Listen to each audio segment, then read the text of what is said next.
नमस्कार मित्रांनो, पुन्हा एकदा स्वागत करते तुमचं आपल्या लाडक्या चॅनल सद्गुरू कृपा या चॅनलवर. तर बघा, आज आपण करणार आहोत कैरीचा मुरंबा.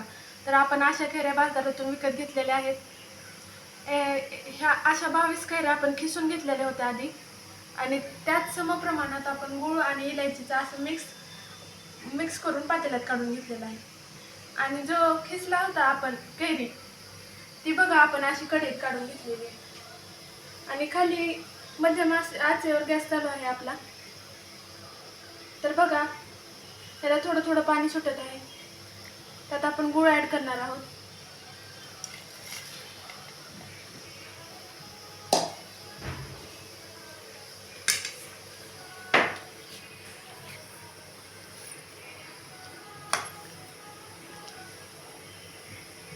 असं करताना आपण गॅस मोठाच राहू देणार आहोत.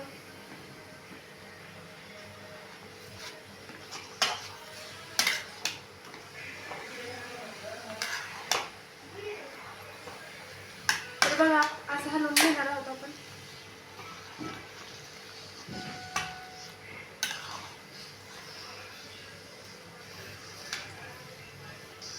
तर बघा कसं पिघळत आहे गूळ.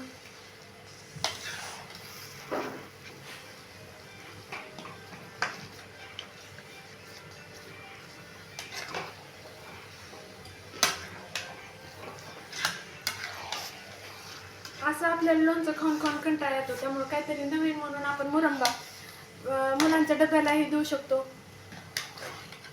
किंवा आपल्यालाही काहीतरी भाजी खाऊन खाऊन कंटाळा येतो, त्यामुळे चेंज म्हणून फ्रीजमध्ये ठेवू शकतो आपण हा असं मुरंबा स्टोर करून. बरेच जण यात साखर वापरतात, पण गुळाचा मुरंबा कधीही केलेला हेल्दी असतो.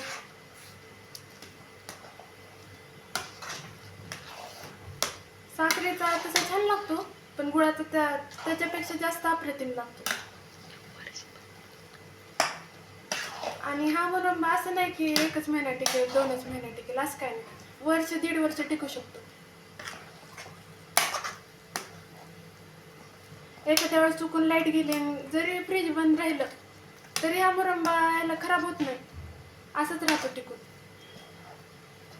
पण जर तुम्ही दररोज जर फ्रीज बंद करून ठेवत असाल तर मग कशाला टिकेल.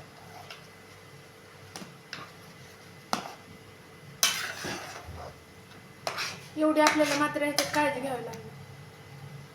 तर बघा कसं मिक्स होत आहे.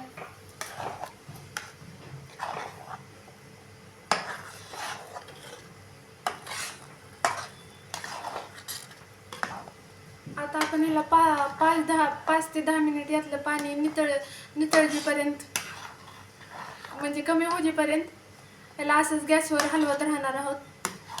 यानंतर आपला मुरंबा कसा होणार आहे ते आपण शॉर्ट व्हिडिओमध्ये नक्कीच पाहू.